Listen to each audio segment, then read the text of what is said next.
ಎಲ್ಲರಿಗೂ ನಮಸ್ಕಾರಗಳು. ವಾಲ್ಮೀಕಿ ಜಯಂತಿ ನಿಮಿತ್ತ ವಾಲ್ಮೀಕಿರವರ ಜೀವನ ಚರಿತ್ರೆ ಭಾಷಣ.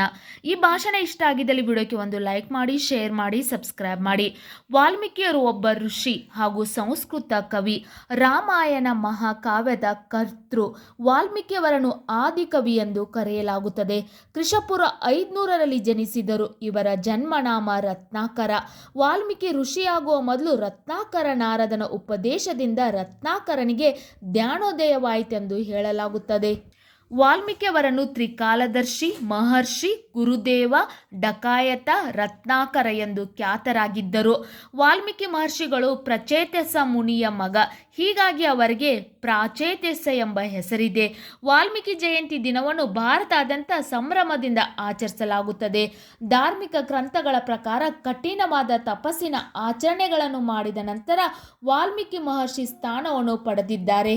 ವಾಲ್ಮೀಕಿರವರು ಭಗವಾನ್ ಬ್ರಹ್ಮನ ಆಶೀರ್ವಾದವನ್ನು ಪಡೆದಿದ್ದಾರೆ. ವಾಲ್ಮೀಕಿಯವರು ಸಂಸ್ಕೃತ ಭಾಷೆಯಲ್ಲಿ ಜಗತ್ತಿನ ಪ್ರಸಿದ್ಧ ಮಹಾಕಾವ್ಯ ರಾಮಾಯಣವನ್ನು ರಚಿಸಿದ್ದಾರೆ.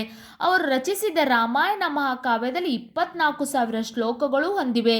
ವಾಲ್ಮೀಕಿಯ ಕವಿ ಕುಲದ ಗುರುವಾಗಿ ಹಲವಾರು ಕವಿಗಳಿಗೆ ಮತ್ತು ಸಾಹಿತಿಗಳಿಗೆ ಸ್ಫೂರ್ತಿಯಾಗಿದ್ದಾರೆ. ಇಂದಿಗೂ ರಾಮಾಯಣ ಮಹಾಕಾವ್ಯವು ಜಗತ್ತಿನ ಸತ್ವಯುತವಾದ ಮತ್ತು ಮೌಲ್ಯಯುತವಾದ ಸಾಹಿತ್ಯ ಸೃಷ್ಟಿಯ ಪ್ರೇರಣೆಯಾಗಿದೆ. ನಿಮಗೂ ವಾಲ್ಮೀಕಿ ಜಯಂತಿ ನಿಮಿತ್ತ ವಾಲ್ಮೀಕಿರವರ ಒಂದು ಜೀವನ ಚರಿತ್ರೆ ಮತ್ತು ಒಂದು ಭಾಷಣ ಇಷ್ಟ ಆಗಿದ್ದಲ್ಲಿ ವಿಡಿಯೋಕ್ಕೆ ಒಂದು ಲೈಕ್ ಮಾಡಿ, ಶೇರ್ ಮಾಡಿ, ಸಬ್ಸ್ಕ್ರೈಬ್ ಮಾಡಿ, ಸಪೋರ್ಟ್ ಮಾಡಿ. Thank you.